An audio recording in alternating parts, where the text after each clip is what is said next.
హైదరాబాద్లో కేపీహెచ్పిలో రీసెంట్గా ఒక ఇన్సిడెంట్ జరిగింది, మనందరికి తెలుసు. అది రాత్రి 8 గంటలకు కేపీహెచ్పిలో సెక్స్ వర్కర్ రవలిని మధుగౌడ్ అనే వ్యక్తి మాట్లాడుకున్నాడు.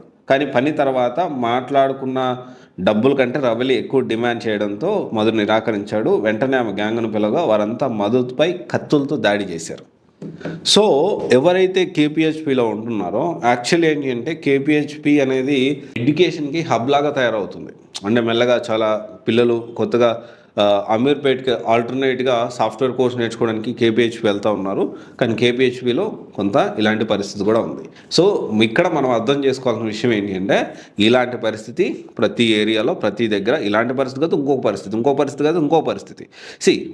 ప్రతి చోట కూడా పాజిటివ్స్ అంటుంటాయో ప్రతి ప్లేస్లో ప్రతి సందర్భంలో నెగిటివ్స్ కూడా అంతే ఉంటాయి. సో మనం వచ్చిన పని మర్చిపోవద్దు. ఒకటే ఇప్పుడు మనం ఎందుకు వచ్చాం హైదరాబాద్కి? ఒక సాఫ్ట్వేర్ కోర్స్ నేర్చుకొని జాబ్ తెచ్చుకోవడానికి వచ్చాం.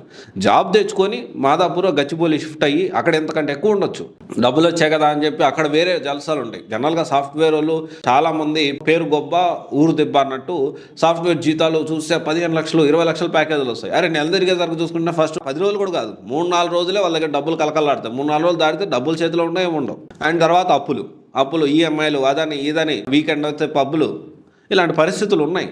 కానీ ఇక్కడ ఇదే ప్లేస్లో కొంతమంది జాగ్రత్తగా సాఫ్ట్వేర్ జాబ్ చేసుకుంటూ మంచిగా లైఫ్లో సెటిల్ అయిన వాళ్ళు కూడా చాలామంది ఉన్నారు. అన్వాంటెడ్ వేస్ట్ ఖర్చులు అవి పెట్టుకోకుండా.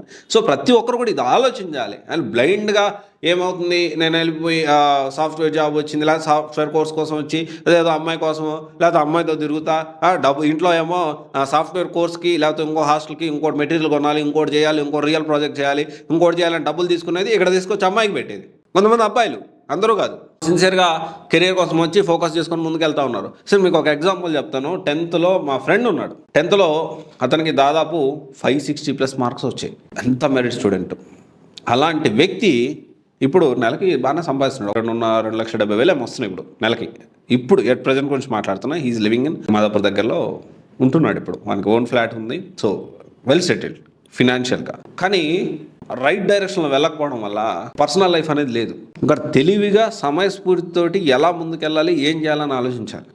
అతని టాలెంట్కి నెలకి 3 లక్షలు కాదు, నెలకి 20 లక్షలు సంపాదించే కెపాసిటీ, క్యాలిబరు, అంత జీనియస్ బ్రెయిన్ అతనిది. నా 10th క్లాస్ మెట్టాడు. బట్ స్టిల్ ఏదో బతుకుతున్నామంటే బతుకుతున్నాము అని జాబ్ చేసుకుంటూ ఉంటాడు. పొద్దున్న లేచిన కాడి నుంచి అటు తిరగడం ఇటు తిరగడం, తాగడం, ఏదో ఒక వైబ్లో ఒక ట్రాన్స్లో ఉంటున్నాడు. సో ఎవరితో ఏం ప్రపంచంతో సంబంధం లేకుండా ఏదో బతుకుతూ ఉన్నాడు. సో ఇక్కడ మనం అర్థం చేసుకోవాలి, ఎప్పుడు మనం వచ్చిన పని ఏంటి, దాని పర్పస్తో మనం ముందుకు వెళ్ళాలి.